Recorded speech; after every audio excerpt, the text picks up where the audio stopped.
Dawn breaks over the mountains, and a lone samurai stands in a misty field, his armor gleaming. He is a symbol of discipline, tradition, and honor. His daisho-paired swords mark his status and spirit. Each morning he performs kata, a meditation connecting him to the past. His vow is for readiness, to meet the day with clarity and resolve. True strength comes from purpose and understanding, not just force. As the sun rises, the samurai's silhouette bridges myth and reality. Why do samurai still fascinate us? Their code, Bushidō, offered a vision of life guided by integrity, courage, and loyalty. In a world of shifting values, the samurai's unwavering commitment to principle challenges us to examine our own. Bushidō was not just about honor. It was a practical guide for surviving a harsh, unpredictable world. Today we have our own codes, but often see them compromised. The samurai remind us that a strong moral compass is essential, not optional. Yet their code had a dark side. Rigid loyalty sometimes led to cruelty and violence. Their society was far from perfect, strict, hierarchical, and unforgiving. The samurai story isn't about nostalgia, but about using their example as a mirror for our own strengths and flaws. Their appeal lies not in swords and battles, but in the timeless struggle to live with purpose and honor. By studying their triumphs and failures, we learn about leadership, discipline, and the consequences of our choices. The echoes of their swords remind us, the battle for honor is never truly over. To understand the samurai, we must look at the world that shaped them. Japan's emperor, once revered as divine, became isolated in a world of courtly ritual, leaving the provinces vulnerable. Local landowners, threatened by bandits and rival clans, hired skilled warriors, samurai, those who serve. Over generations, these warriors formed powerful clans, developing their own codes and cultures. As samurai power grew, the emperor's authority faded. By the 12th century, two great clans, the Taira and Minamoto, fought for control in the Genpei War. The victor would not dethrone the emperor, but create a new role, the shogun, military ruler of Japan. The shogun held real power, while the emperor became a figurehead. This system, the shogunate, would define Japan for centuries, marking the true beginning of the samurai era. From this point on, the sword, not the scepter, ruled the land. The Genpei War ended with the Minamoto clan's victory and the dramatic fall of the Taira at Dan-no-ura. Minamoto no Yoritomo, a shrewd leader, established his government in Kamakura, far from the imperial court.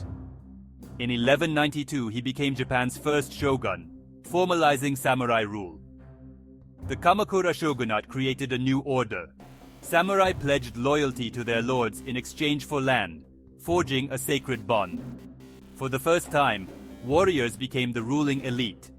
The greatest threat came from abroad, the Mongol invasions of 1274 and 1281. The samurai, unaccustomed to large-scale warfare, fought bravely but were saved by typhoons, the divine wind, or kamikaze. Though Japan survived, the cost was high, and many samurai went unrewarded, breeding resentment. The shogunate's authority weakened, setting the stage for new upheaval. The age of the samurai was entering a turbulent new chapter. Their loyalty would soon be tested as never before. The Kamakura shogunate collapsed under financial strain and samurai unrest. Ashikaga Takauji seized power, moving the capital to Kyoto and founding the Ashikaga shogunate. Unlike before, the shoguns now relied on alliances with powerful daimyo, regional warlords who often ignored central authority. While the arts flourished, political chaos grew. The Onin War shattered Kyoto and the shogunate's power, plunging Japan into the Sengoku Jidai, the age of warring states. For over a century, daimyo battled for supremacy, and old codes of honor gave way to ruthless pragmatism. Warfare evolved. Massive armies, foot soldiers, and firearms changed the battlefield. Samurai became commanders and strategists, not just swordsmen. This brutal era forged a new breed of leaders determined to unite Japan.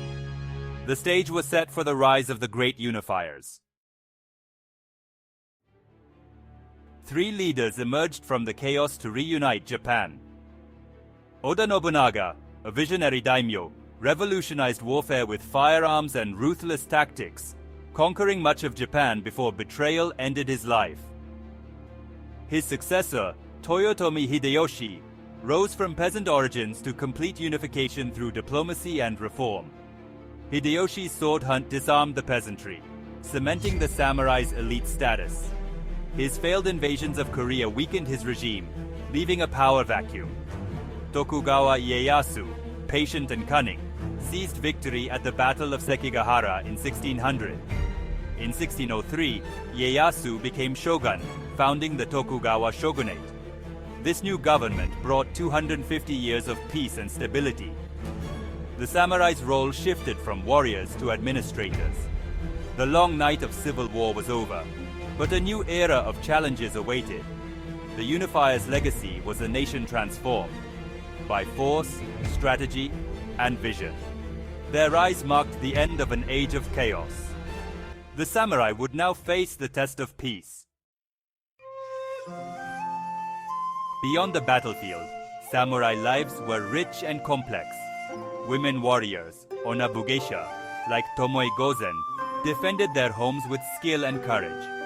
In peacetime, samurai became poets, artists, and scholars, mastering calligraphy, tea ceremony, and haiku.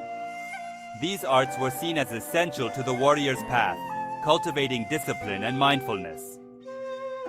Samurai armor was a marvel, flexible, ornate, and designed to inspire fear. Helmets bore clan symbols and fearsome masks, blending protection with psychological warfare. Miyamoto Musashi, legendary duelist and artist, embodied the ideal of Bunbu-ryodo, the pen and sword in harmony. His Book of Five Rings remains a classic on strategy and philosophy. The ultimate samurai was not just a fighter, but a master of both war and peace. Their hidden lives reveal a pursuit of balance, beauty, and self-mastery.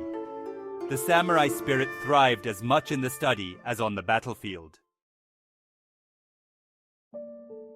The Tokugawa Shogunate ushered in the Edo period, 2.5 centuries of peace. Society was strictly ordered: samurai, farmers, artisans, merchants. Daimyo were controlled through alternate attendance in Edo, preventing rebellion. The Sakoku policy closed Japan to most foreigners, preserving culture but stalling progress. With no wars to fight, samurai became bureaucrats, often struggling financially as merchants grew rich. Culture flourished.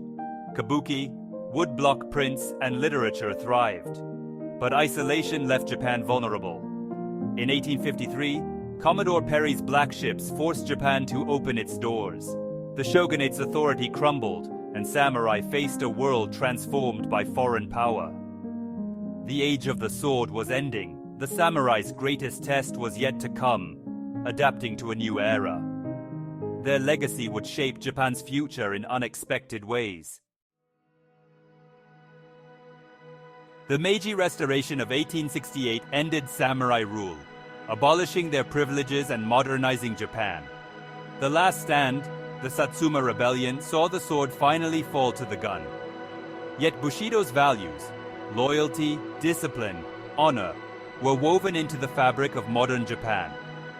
The samurai's story is a lesson in balancing tradition with adaptability. Their code gave purpose and integrity, but rigidity left them vulnerable to change. The ultimate lesson: honor tradition, but have the courage to adapt. The samurai legacy is not just about warriors, but about the human struggle to find meaning and resilience. As we face our own battles, we must choose cling to the old or forge a new path. The spirit of the samurai endures, in every quest for honor and every act of transformation. Their story is a timeless reminder. True strength lies in both the sword and the mind.